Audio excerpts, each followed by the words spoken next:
situación dentro de Rusia está deteriorándose muy rápido. Las madres rusas ahora se están volviendo en contra de Putin, quejándose abiertamente sobre la operación militar especial que sigue matando a sus hijos. Y si la historia sirve de prueba, este grupo en particular es el único grupo que no quieres que hable en Rusia. El gobierno ruso debería estar aterrorizado. No solo las madres rusas, también el alcalde de Moscú, la ciudad principal, se opone públicamente al plan de movilización de Putin. Incluso propagandistas y blogueros de guerra rusos ahora están llamando abiertamente a Putin un líder débil. Así que, para detener toda esta disidencia, Putin está recurriendo a la única organización que no puede traicionarlo. Su viejo y confiable sucesor de la KGB, el FSB, les ha otorgado un poder sin precedentes. Y esa decisión ha iniciado silenciosamente una especie de guerra civil entre el FSB y la élite rusa. Y por supuesto, ¿cómo podría olvidarlo? Hay algo misterioso sucediendo en Moscú. Los residentes escucharon algo ayer desde el centro de la ciudad hasta las afueras. Pero nadie en el gobierno dirá qué fue. Esto ha llevado a algunas especulaciones, y un físico afirma que podría ser algo nuclear. Entonces, ¿qué fue esto? ¿Fue una prueba nuclear que salió terriblemente mal? Vamos a hablar de eso, y te mostraré el sonido que se escuchó en Moscú.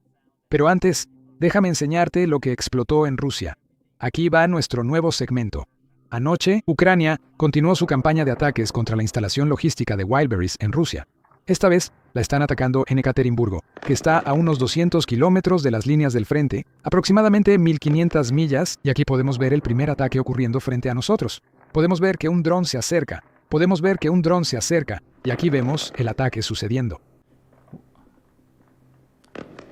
No es un ataque masivo, pero recuerda, todo esto está lleno de papel y otros aparatos electrónicos y baterías que son muy inflamables. En un momento te mostraré cómo quedó todo después. Pero antes de eso, de hecho tenemos un dron que podemos ver volar hacia esta instalación.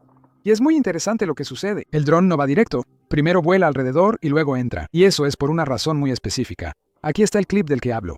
El dron, aunque el tipo que está grabando el video dice que el dron va directamente hacia Wildberries, no va directamente. Y eso es porque antes de que estos drones despeguen desde Ucrania, o desde donde sea que los lancen, los operadores ucranianos, en realidad, programan sus drones para que vayan de una manera específica y así puedan evitar las defensas aéreas y el fuego antiaéreo que podemos escuchar de fondo aquí. Y ahora, este dron solo está volando, cae justo ahí. Y aquí vemos el segundo ataque. Si retrocedemos en el video, podemos oír el fuego de las defensas antiaéreas. Hablando de drones, veamos la innovación más reciente que los ucranianos han hecho en las líneas del frente. Ahora, como saben, los drones se han utilizado muchísimo, no solo en ataques de largo alcance, sino también en las líneas del frente. En las líneas del frente, principalmente están usando drones FPV, pero incluso así, hemos visto innovaciones en la forma en que se están operando. Antes, estos drones solo se conectaban usando algún tipo de señal, ya fuera Wi-Fi o algo más, pero eso llevó a que el otro lado interfiriera esa señal. Hacían una contramedidas electrónicas en la que simplemente no podías comunicarte con el dron. Y fue entonces cuando los rusos fueron los primeros en idear la solución de fibra óptica, donde conectaban los drones directamente al operador con un cable de fibra óptica. De esa manera, no puedes interferir la señal. Ahora, los ucranianos también lo copiaron, y así ha habido varias innovaciones diferentes que los ucranianos han desarrollado, donde pueden incluso cortar el cable de fibra óptica para que el dron caiga. O como esta nueva innovación, donde los ucranianos tienen un dron que vuela equipado con una red, y esa red hace algo interesante cuando ve un dron ruso. Échale un vistazo. Así que lo que ves frente a ti es un dron ruso, y estamos viendo la perspectiva del dron ucraniano. Ahí está la red. La red básicamente hace imposible que las hélices sigan volando, o sigan girando, supongo, rotando. Así que el dron no puede volar y simplemente cae. Definitivamente es interesante, pero lo que es aún más interesante, al menos para mí, esta innovación permite que el dron ucraniano no se destruya en la misión y siga volando, por lo que pueden reutilizarlo varias veces. No creo que este dron sea muy caro. Quizá unos cientos de dólares, así que no creo que a los ucranianos les importe mucho si pierden el dron, pero de todos modos, definitivamente es algo interesante. Y en este siguiente clip podemos ver las consecuencias, no técnicamente las consecuencias, sino el incendio que arde en un almacén de Wildberry después de un ataque. Échenle un vistazo, este incendio es intenso. Ahora, por supuesto, estos almacenes son enormes. Son como varios campos de fútbol. Algunos de ellos son como 50 campos de fútbol en un solo almacén. Así que cuando todo el lugar es destruido, ese incendio no es fácil de apagar. Y a veces ese incendio dura días. Y eso ha llevado a que algunas cuentas ucranianas hagan algunos memes. Y este es el más gracioso que he visto. Proponen una nueva bandera rusa. La parte superior será reemplazada por refinerías y otros objetivos atacados por Ucrania, iluminando el horizonte ruso, como pueden ver aquí. Ahora, como lo prometí, quiero mostrarles el resultado de cómo se ve esta instalación, o sea, el almacén, después de que se apagó el incendio. No es una vista agradable. Así que aquí está la imagen satelital. En esta primera imagen pueden ver el antes, esto es el 1 de agosto. Así que antes del ataque, y pueden ver el almacén ahí, como cualquier otro almacén. El ataque ocurre el 4 y 5 de agosto, sucede durante la noche, y por eso tenemos 2 días diferentes, pero así es como se ve después. Prácticamente todo se ha quemado. Y esto fue en la ciudad de Tula, que fue un ataque reciente. Ahora, la siguiente imagen que tenemos es de Moscú, de la región de Moscú. Y este almacén en Electrostal fue el almacén más grande que Ucrania ha atacado hasta ahora. Este es el segundo almacén más grande de la empresa Wildberries, pero es el mayor que ha sido atacado y destruido. Mira cómo quedó tras el ataque. Este ataque ocurrió el 18 de julio. Y ahora, desde el satélite, prácticamente todo está quemado. Hay una parte aquí que no está quemada y otra aquí. Fuera de eso, diría que al menos el 85% de la instalación es prácticamente inutilizable y deben reconstruirla. Además, la campaña de bloqueo logístico de Ucrania continúa, lo que significa que Rusia está teniendo muchas dificultades para reabastecer Crimea y también para reabastecer a las tropas en las líneas del frente. Y aquí tenemos más clips de la cuenta oficial de defensa de Ucrania que nos muestran lo que ha sucedido en los últimos días. Vamos a ver algunos de estos. Vemos un camión de suministros alcanzado por un dron, luego otro desde atrás. Aquí un camión cisterna o de combustible también es impactado por un dron. En el último video mencionamos que los rusos ahora envían camiones de defensa aérea más seguido. Hay unidades de defensa aérea armadas que acompañan los convoyes de combustible para protegerlos de drones. Pero desafortunadamente, ni siquiera eso está funcionando ya. Y adivina qué. Uno de esos convoyes acaba de ser destruido por los ucranianos. Y tenemos imágenes de las secuelas, grabadas por un ruso que está conduciendo entre todo lo ocurrido. Así que echen un vistazo, escuchen. Él mismo comenta lo que ve, así que no tengo que hacerlo yo. Escúchenlo ustedes. Vamos, mientras no hay tráfico en sentido contrario, 3 vehículos están ardiendo aquí.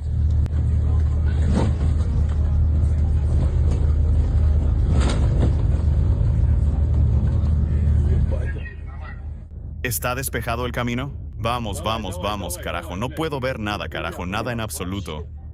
No puedo ver ni un carajo. Ahora eso sí que es una descarga de adrenalina. Ayer, alrededor de las 9 a.m. hora local, algo explotó en la región de Moscú. Y todos lo escucharon.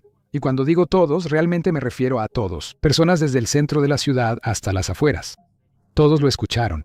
Pero algo sospechoso ocurrió porque hasta ahora no ha habido ninguna confirmación oficial sobre qué fue ese sonido. Normalmente, cuando se acercan drones ucranianos, el gobierno siempre anuncia que, oigan muchachos, derribamos esta cantidad de drones y todo ese fuego que ven. Bueno, eso es solo por los restos de los drones. Hay un anuncio. Aunque no sea toda la verdad, el pueblo ruso sí recibe algún tipo de anuncio.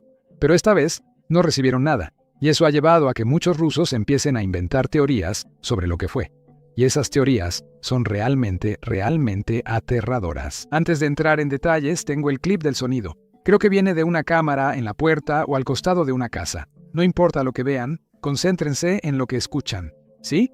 Escuchen esto.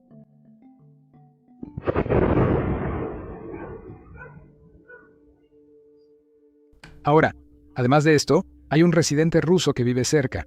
Él escuchó el sonido y tiene un detalle que confunde a todos. Dice que normalmente, cuando los ucranianos envían drones o misiles, el sonido viene, digamos, de este lado. Así que viene de un lado específico que da hacia la frontera ucraniana. Entonces, Ucrania está enviando un dron desde Ucrania. Él puede escuchar los drones acercándose y luego escucha la explosión del otro lado. Pero esta vez él dice que la explosión y el sonido no vinieron del lado ucraniano. Vienen de Moscú. Así que vienen de donde no deberían venir. Solo escuchen lo que dice este tipo. Es raro porque Moscú está allá, pero el sonido vino de esa dirección. El anillo vial central está allá, y hay algunas bases militares y otras instalaciones en la zona. El sonido vino de allá. Bielorrusia y Ucrania están en esa dirección, de donde normalmente vienen los drones. El sonido vino de esa dirección. Ni publiqué nada porque pensé que era solo la defensa aérea en acción, como todos los días. Pero si lo escucharon en Moscú allá, Serpukhov y Podolsk están por ese lado. En resumen, las ventanas vibraron y se sintió como si toda la casa se moviera sobre sus cimientos. En resumen, todo se sacudió. Eso no pudo haber sido solo un misil que pasaba, era algo que venía desde el suelo. O algo se estrelló o algo fue lanzado. ¿Sabes qué pensé? Ayer, el cohete de Musk chocó contra la Luna a 6.800 kilómetros por hora y creó un cráter enorme. El sonido no viaja por el vacío. El sonido de allá no pudo alcanzarnos. Esa es mi única suposición. No sé nada más. Ahora, además de todo esto, tenemos a un físico ruso que también escuchó este sonido y tiene su propia teoría. Y es una teoría aterradora. Así que quiero que sepan que este tipo no aporta ninguna evidencia. Solo está pontificando, ya saben, solo está especulando. Ahora, él dice que como no hubo humo, podría ser un sonido nuclear o una explosión nuclear. Y tiene una comparación histórica con la bomba del zar de Rusia que usa para respaldar su argumento. Escuchen esto. Damas y caballeros, no busco asustar a nadie. Damas y caballeros, no quiero asustar a nadie respecto a la onda expansiva de hoy en Moscú. Pero como físico, algo me dice que si nada nos golpeó, nada se incendió, y no hubo humo, entonces tal vez fue algo nuclear. Pero de nuevo, no voy a afirmar que este sea definitivamente el caso. Solo les recuerdo que durante la prueba de la bomba del zar, la onda de choque dio la vuelta a la Tierra varias veces. No lo sé. Ojalá que los rusos reciban algún tipo de confirmación real sobre esto muy pronto. Pero sinceramente, incluso si esto resulta no ser nada, Putin tiene un problema mucho más grande entre manos. El peor de los peores escenarios para él está empezando a hacerse realidad. En geopolítica, una sola decisión puede provocar una onda expansiva en los mercados a miles de kilómetros de distancia. Así que, si estás aquí buscando entender qué mueve al mundo, te voy a mostrar cómo los inversionistas más experimentados interpretan esos movimientos. Te presentamos eToro, una plataforma de inversión en múltiples activos donde puedes seguir a los mejores inversionistas, ver sus carteras e incluso copiar sus operaciones de forma automática. Únete a conversaciones de mercado en tiempo real para compartir ideas, tendencias y preguntas a medida que se desarrollan los acontecimientos. Y todo eso te da acceso a una amplia gama de activos, incluyendo acciones, criptomonedas, ETFs y más, todo en una sola plataforma. eToro es un servicio regulado con más de 40 millones de usuarios en más de 75 países. Comienza a invertir con eToro y recibe $50 en acciones cuando deposites $200 o más. Haz clic en el enlace de la descripción o escanea el código QR para explorar eToro. Con eToro, cualquiera puede invertir, no hace falta ser un experto en bolsa. No te lo pierdas. Y ahora, volvamos al video. Para entender por qué digo que este podría ser el peor escenario, tenemos que entender cómo terminó realmente la última guerra de la Unión Soviética. Esa guerra provocó el colapso de la Unión Soviética. Resumiendo, cuando la Unión Soviética entró en Afganistán, quedó atascada 10 años y la razón por la que finalmente tuvo que terminar esa guerra fue porque las madres rusas empezaron a protestar contra el gobierno. ¿Adivina qué? Algo similar está ocurriendo contra Putin. Está atascado en el mismo pantano. Escucha. Recuerdo que la vez pasada dije que no censuraríamos groserías, pero el editor lo hizo igual. No te preocupes, esta vez no pasará. Le pedí al editor que no lo censure, así que escúchalo sin censura. Y solo un recordatorio rápido. Si no estás suscrito, asegúrate de darle al botón de suscribirse aquí abajo y también al botón de me gusta. De verdad nos ayuda mucho con el algoritmo. Ahora, aquí está el clip. Idiotas que apoyan esta maldita guerra. Quienes esperan que se alcancen los objetivos de la operación militar especial. Todos ustedes que quieren esta guerra, váyanse a morir allá. Un misil pasó sobre el kinder de mi hijo. Primero, sonó la alerta de misiles. Mi hijo sabe lo que significa la sirena. Ya no me gusta que mi hijo viva en un mundo donde conoce las palabras amenaza de misil. Ni siquiera estábamos en kinder cuando un misil voló sobre nosotros. Tal vez volaba para matar niños ucranianos. Tal vez iba volando para matar a los nuestros. Mi hijo se cayó por las escaleras y se asustó mucho. Tuvo un ataque de pánico. No sabía qué hacer, pero entendió que no era un avioncito. No era un helicóptero. Era un misil. Reconoció el sonido. Corrió hacia las escaleras afuera del kinder y empezó a llorar incontrolablemente.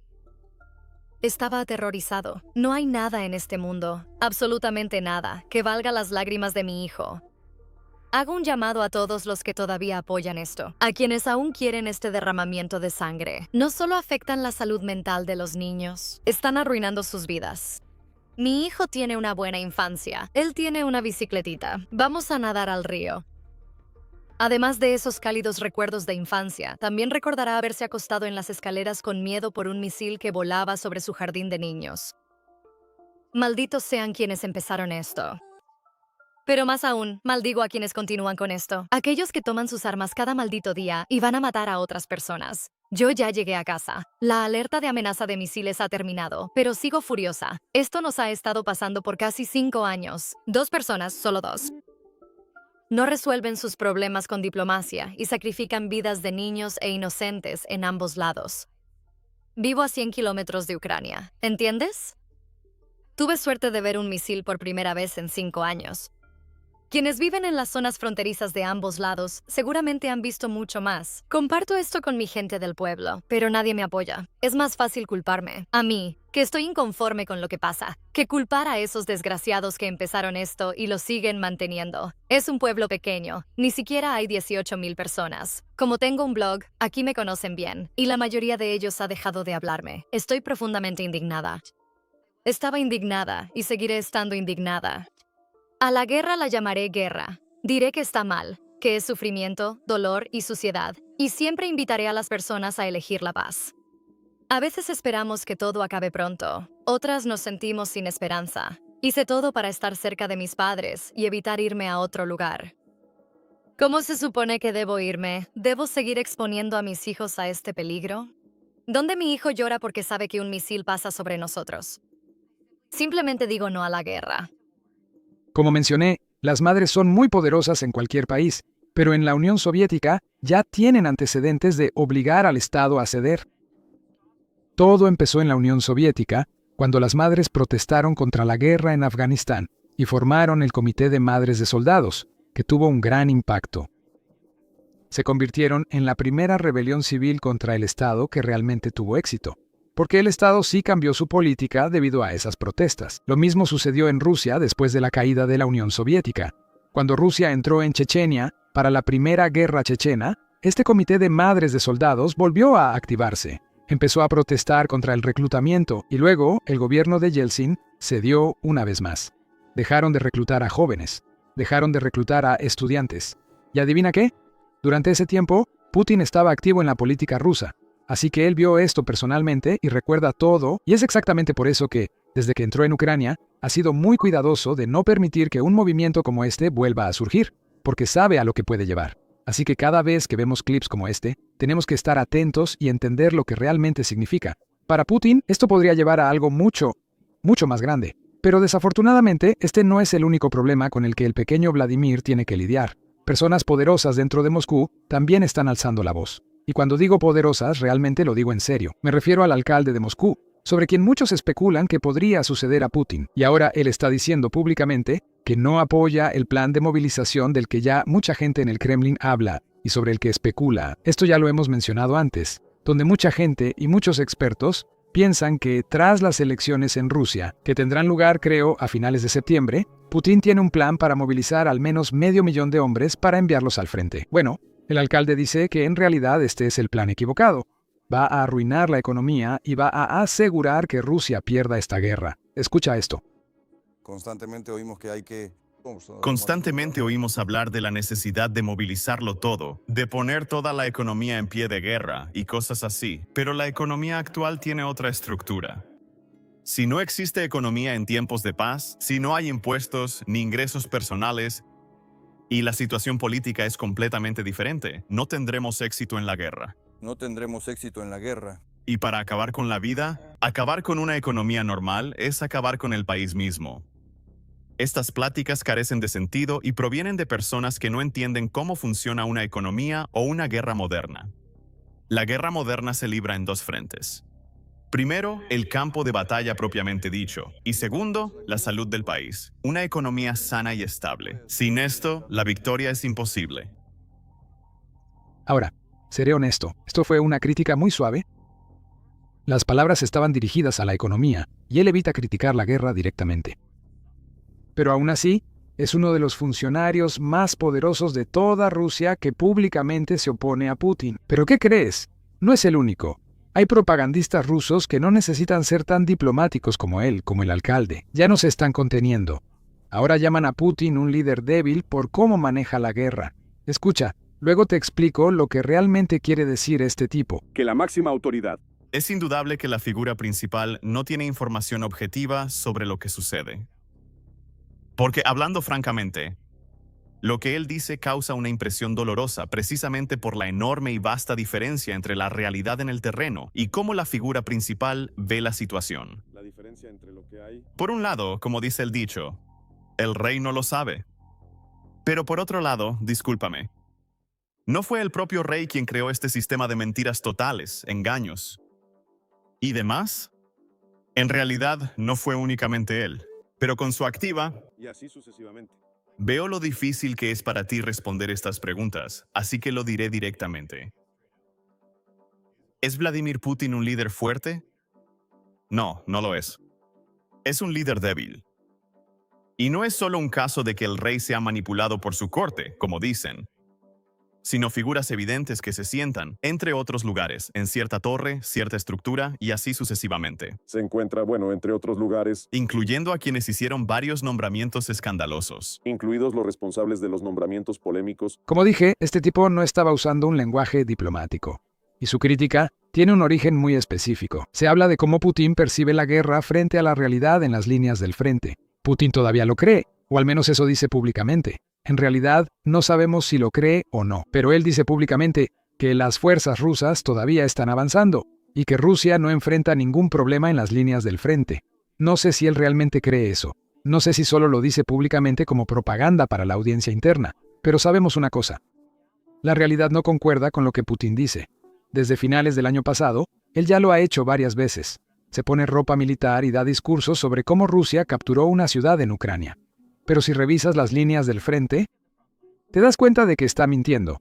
Solo hay dos opciones. La primera, que un soldado ruso puso una bandera en una nueva ciudad, un solo tipo, y Putin afirma que Rusia ahora controla la ciudad, cuando en realidad eso no está pasando. Tan pronto como esa bandera se iza, un dron ucraniano llega y se encarga de ese soldado ruso.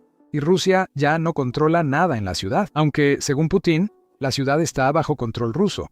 Así que, o eso está pasando, o a veces incluso peor, los soldados rusos siguen fuera de la ciudad, combatiendo en la zona gris. Putin asegura que la ciudad ya está bajo control ruso, pero está mintiendo. Siempre que ocurre algo así, los propagandistas rusos siempre culpan a la gente que rodea a Putin. Nunca quieren criticar a Putin directamente. Siempre dicen que, oye, esto es porque las personas que le dan información a Putin le están mintiendo, o esto es porque le están dando malos consejos. Simplemente no está enterado. Nunca quieren criticar al zar directamente, pero este tipo ya dejó toda esa fachada y va directo contra Putin, diciendo públicamente que es un líder débil y que no dirige bien la guerra. Y claro, este tipo no está en contra de la guerra. Quiere que Rusia conquiste Ucrania y que Putin sea aún más brutal, matando a tantos civiles como pueda. No cree que Putin sea capaz de dirigir una guerra y por eso lo critica. Ahora, ¿adivina qué? La debilidad es cierta. El poder de Putin se ha debilitado, y él mismo lo sabe. Siente la posición en la que está, y es exactamente por eso que en realidad le está cediendo cada vez más poder al FSB para asegurarse de mantenerse en el poder. Esto está generando un gran problema con la élite rusa. Te explico. Bloomberg acaba de publicar un informe. Putin recurre a los duros del FSB para controlar a las élites en tiempos de guerra. Según el informe, muchos en la élite rusa temen que el FSB esté fuera de control, ya que Putin le ha encargado mantener a Putin aferrado al poder en medio de la creciente inquietud por la guerra. El mayor ejemplo de abuso de poder del FSB es el caso del director ejecutivo de Telegram, un multimillonario nacido en Rusia. Telegram, creo, fue fundada en Rusia, y ahora a ese tipo lo han acusado de terrorismo. ¿Y por qué le pusieron ese cargo? Bueno, porque no quiso eliminar los chats grupales ucranianos en Telegram. Telegram es esta gran aplicación de mensajería que mucha gente usa. Creo que tienen más de 1.000 millones de usuarios. Y eso significa que hay ucranianos y rusos que la usan. De hecho, en esta guerra, el uso de Telegram se ha disparado para todos los involucrados directa o indirectamente. Ahora, Putin no quiere chats grupales ucranianos en la app que pertenecía a un ruso, o al menos de alguien nacido en Rusia. Putin presionó a este tipo para borrar los chats grupales, pero al negarse, lo acusaron de terrorismo. Ahora, por supuesto, no fue Putin directamente quien tomó esta decisión. Fue el FSB. Pero se entiende por qué Putin confía tanto en esta organización. Todos recuerdan que Putin solía ser un agente de la KGB antes de entrar en la política. Pero lo que la gente olvida es que después de que entró en la política, la KGB se transformó en el FSB. Así que la KGB básicamente se convirtió en el FSB, y Putin fue uno de los primeros políticos que salió públicamente en la televisión rusa, en los noticieros rusos, y defendió a la KGB. En ese momento, mucha gente se dio cuenta de lo mala que realmente era la KGB bajo la Unión Soviética, y por eso la KGB fue disuelta y crearon esta nueva organización que era el FSB, cuando en realidad básicamente son lo mismo. Ahora, además de eso, Putin no solo defendió al FSB, también fue uno de sus jefes antes de ser presidente. Antes fue jefe de la KGB, luego primer ministro, presidente interino y finalmente presidente. Él era el jefe de esta organización. Él mismo era un espía, así que ahora se entiende por qué confía tanto en ellos. Pero las élites rusas no están muy contentas con esto, porque ven que el FSB solo está ganando más poder y que no hay ningún control sobre su poder. No hay controles ni contrapesos. No hay ninguna otra organización o institución que pueda controlar lo que dice el FSB. Básicamente ahora tienen poder ilimitado dentro de Rusia. Mira este comentario específico de una fuente rusa. Esto trata del segundo departamento del FSB, encargado de combatir el terrorismo y mantener el orden político en Rusia. Ahora pueden investigar a cualquiera con poca o ninguna rendición de cuentas.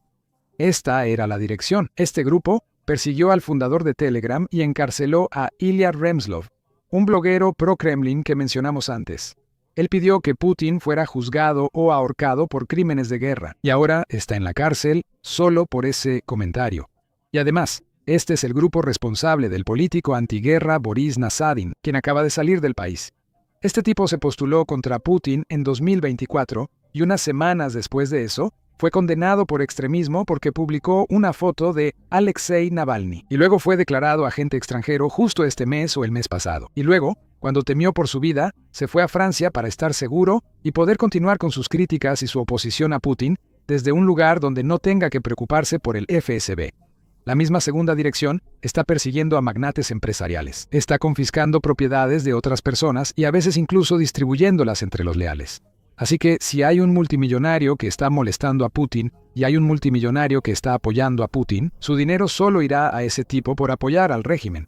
Además persiguen a gente común, como físicos, investigadores, actores, cualquiera que alce la voz. Ahora, para las élites rusas esta no es una buena situación porque aunque están obteniendo ganancias de la guerra, realmente no tienen a dónde ir debido a las sanciones. Y no quieren vivir en un país que se está volviendo cada vez más autoritario, cada vez más parecido a la Unión Soviética. Y por eso, algunos de estos miembros de la élite ahora están dando entrevistas a medios occidentales hablando de cuánto poder ha ganado realmente el FSB bajo Putin, especialmente ahora que esta guerra realmente no está saliendo según lo planeado. Así que cada vez más personas están criticando a Putin. Y, en respuesta, Putin simplemente le está dando más poder al FSB para calmar las críticas, si sabes a lo que me refiero. Ahora, pasando al siguiente tema, en el episodio de esta semana de análisis del campo de batalla, tuvimos a David Stevens, originario de Houston, excomandante de la Marina de EEANTUQ, exoficial de operaciones de ataque en el Golfo Pérsico y ahora autor.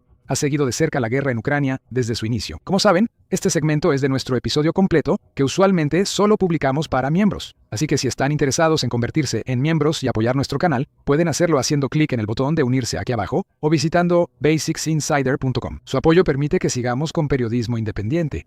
No tenemos inversionistas ni patrocinadores multimillonarios. Nos financiamos por ustedes y los anuncios en YouTube. Si disfrutan el contenido, pueden apoyarnos haciéndose miembros hoy y accederán a mucho contenido exclusivo que creamos diariamente. Ahora pasemos a este segmento. Esto es muy impresionante. Definitivamente es una muestra de lo que yo consideraría casi un portaaviones en miniatura. Un dron que tiene la capacidad de lanzar otros drones, evadir objetivos, e incluso puede ser un kamikaze, algo que a una plataforma portadora no le gusta hacer. Simplemente entra directo. Y ellos no tenían nada así, ¿verdad? Esa es la parte más genial, estoy seguro. Para ti también, porque probablemente sigues las cosas de la Marina mucho más de cerca que la mayoría de la gente. No tenían Marina al inicio de esta invasión. Y ahora... Y relativamente económico. Notarás en algunas de las imágenes que lanzan los drones y luego levantan un mástil de antena para dirigirlos. También tienen la opción de usar fibra óptica para reducir la posibilidad de interferencias. Algo que realmente me llamó la atención, probablemente lo verás en algunos de los otros videos. De hecho, tienen lanzacohetes montados en esta cosa y han montado un misil AIM-9 Sidewinder en una de estas cosas. Eso es lo que yo solía llevar en el F-18, en las puntas de las alas del F-18. Tienes 2 misiles Sidewinder diseñados para derribar otras aeronaves. Eso es bastante increíble. Y según tengo entendido, han derribado 2 aeronaves. Sí, Eso es una locura. Recientemente, creo que Estados Unidos confirmó algo. El Estado Mayor Conjunto. ¿Es esa la frase correcta? Confirmó que un F-16 derribó un Su-35, que es el avión más avanzado de Rusia. Absolutamente, pero fue este dron Barracuda el que realmente derribó una aeronave rusa. Eso es desde una el locura. dron. ¿Estos drones navales todavía dependen de fibra óptica o... No, fibra óptica del dron naval a los drones FPV que lanza. Ahora no creo que la necesite. Oh, wow. Porque ves el mástil gigante que sale de la cubierta. Eso es. Estoy seguro de que es para transmitir, recibir y luego usan satélite, por supuesto, para enlazar el barco con los controladores. Sí, eso es una locura. Y también, estoy seguro de que has visto toda la operación que Ucrania está llevando a cabo, atacando todos los petroleros en el Mar Negro y el Mar de Azov. Algo interesante que acabo de aprender es que ni un solo marinero está siendo puesto en riesgo por parte de Ucrania, y ya han derribado casi 200 petroleros. Absolutamente. Y notarás en estos videos que están evadiendo el fuego enemigo y lanzando bombas, enfocándose en el timón y el sistema de propulsión de los petroleros. Eso es importante porque no quieres hacerle un agujero a un petrolero, sobre todo si está en tus propias aguas. No quieres causar grandes derrames de petróleo ni incendios. Eso sería una explosión masiva, ¿no? Sí, probablemente no siempre funciona. Los petroleros sí se incendian, pero no quieres fugas, sobre todo en aguas costeras compartidas. Sí, no, Ucrania No. sí tiene. Ha aclarado que no están intentando. Solo están deshabilitando estos petroleros para que ya no puedan operar, o no están tratando de dañarlos. El petróleo dentro ni nada por el estilo. Sí, Y estos son algunos clips iraníes que supongo que podrías compartir más sobre esto ya que estuviste ahí un tiempo. Drones suicidas navales de EEU atacando muelles iraníes. Y esto es de hace un mes. sí, esa es una tecnología bastante nueva que estamos usando. El ejército y la industria de defensa de Estados Unidos no son tan orgullosos como para negarse a aprender de Ucrania, otros países e incluso Irán. Muchos de los drones que ahora estamos poniendo en el campo de batalla son básicamente drones Shahed que hemos mejorado y actualizado y se los estamos devolviendo. ¿Sabemos estos cuál eran- es el... ¿Mejoras por casualidad? La mayoría son sistemas autónomos, la capacidad de ignorar completamente las interferencias y mayores velocidades, maniobrabilidad y sigilo. Barracuda, sí. Eso es como un micro portaaviones. Ahí puedes ver los bastidores de lanzamiento atrás. No todos los tienen, pero pueden disparar cohetes no guiados. Pero también, como dije, les han montado misiles guiados por calor que normalmente llevamos en los cazas. Así que puede llegar tan alto. Esto quizás sea una pregunta tonta. Entonces, ¿pueden alcanzar un avión de combate que está en el aire? Sí, ¿O solo en un... es algo así como los sistemas portátiles de defensa antiaérea. ¿Has visto los misiles lanzados desde el hombro? Hay toda una serie de ellos, tanto rusos, estadounidenses y de otros países. Estas cosas pueden dispararse desde el hombro. Tienen un alcance limitado. Solo pueden alcanzar aeronaves que estén a una altitud bastante baja. El AIM-9 es aún más potente y de mayor alcance. También es mucho más sofisticado. También veremos un dron lanzado desde aquí tras este clip. Estoy seguro de que eso es lo que Ahora dice. ves los Ahí, cohetes dispararse desde la parte trasera de la nave. sí. Ese es su sistema de defensa. Ahí está el mástil de la antena y la cámara. Y ahí sale un dron. Ahí van. Los drones se conectan a la nave nodriza, que a su vez se enlaza por satélite con el operador. Eso es una locura porque, si recuerdas, comentamos cómo China intentaba hacer algo así hace como un año, pero Ucrania lo logró primero. Sí, cuando tu vida está en riesgo en tu país, tienes mucha motivación. Y no vas mucho más rápido. Por cierto, no sé si viste esto. Lo cubrimos recientemente. Están aprobando 2 nuevos diseños de drones por día para 2026. Una locura, ¿no? Eso es increíble, realmente es asombroso. Las cosas de las que necesitamos aprender. Pero es difícil porque Estados Unidos también innovaba. Todavía seguimos innovando, ¿verdad? Pero durante la Guerra Fría, la innovación estaba a un nivel extremo, incluso durante la Segunda Guerra Mundial. Eso es muy difícil de replicar cuando no estás en guerra. ¿Dirías eso? ¿O no estarías de acuerdo? No, claro, no hay duda de eso. Y tendemos a tener mucho más impulso en nuestro complejo militar industrial, pero bajo el actual secretario de Defensa, él ha estado visitando a los contratistas de defensa y básicamente presionándolos para que hagan exactamente eso. Sí, esto entra un poco en el tema de negocios, pero he visto a algunos directores generales hablar de esto. Para ellos, aumentar la producción depende de que el gobierno haga pedidos y no solo lo mencione. Debemos aumentar la producción, pero los directores generales tienen incentivos y no quieren invertir en una nueva fábrica sin un retorno garantizado. No, así es como funciona. No creo que sea un problema en este momento. Estamos usando bastante munición increíblemente rápido. Sí, es cierto, lo cual es una locura. Bien, este siguiente clip es un dron planeador FPV terminal que impacta contra un barco ruso. Esto es importante. Tienes al operador humano adquiriendo el objetivo y luego lo pasa a un sistema experto de IA para que continúe el ataque. Cuando hay interferencia, el sistema ya es completamente autónomo Wow. y puedes ver que es muy efectivo. El objetivo está maniobrando. Supongo que ya sabe que lo están rastreando. Pero el sistema de IA es más rápido.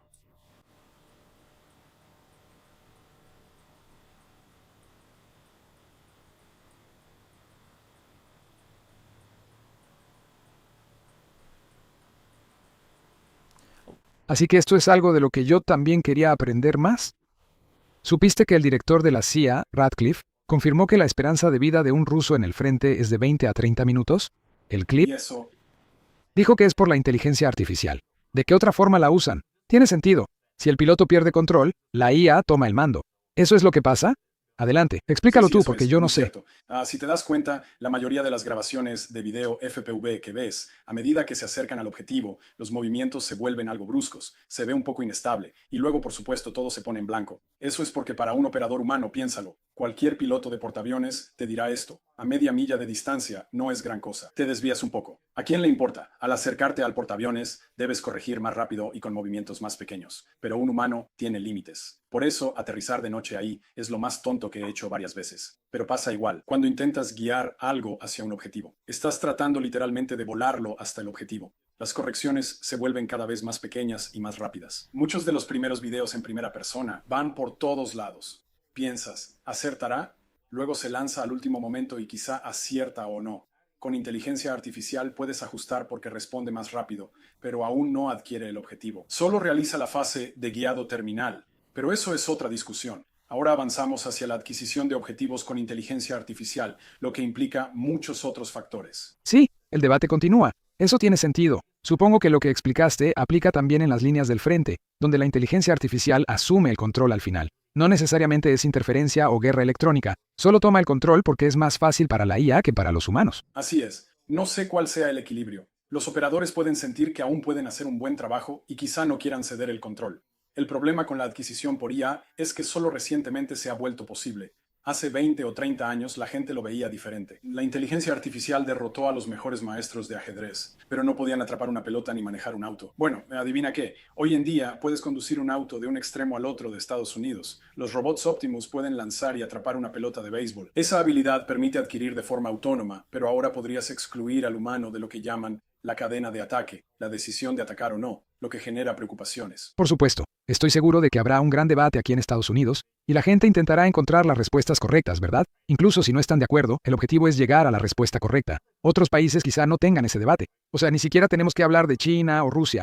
No sé si Ucrania puede tener ese debate, especialmente con la cantidad de personal que tienen, comparado con el personal de Rusia. Ellos necesitan adoptarlo mucho más rápido que otros países. Absolutamente. Y se están enfrentando a un oponente que casi no tiene límites morales. Por cierto, nosotros sí tenemos algunos de estos sistemas autónomos. Sí operan, incluso cazas autónomos, pero todavía están realmente en la etapa de prototipo. Como dije, hay algunas preocupaciones sobre delegar la toma de decisiones letales y enviar algo para ejecutar una misión. Si quieren ver el resto del episodio, pueden hacerse miembros abajo.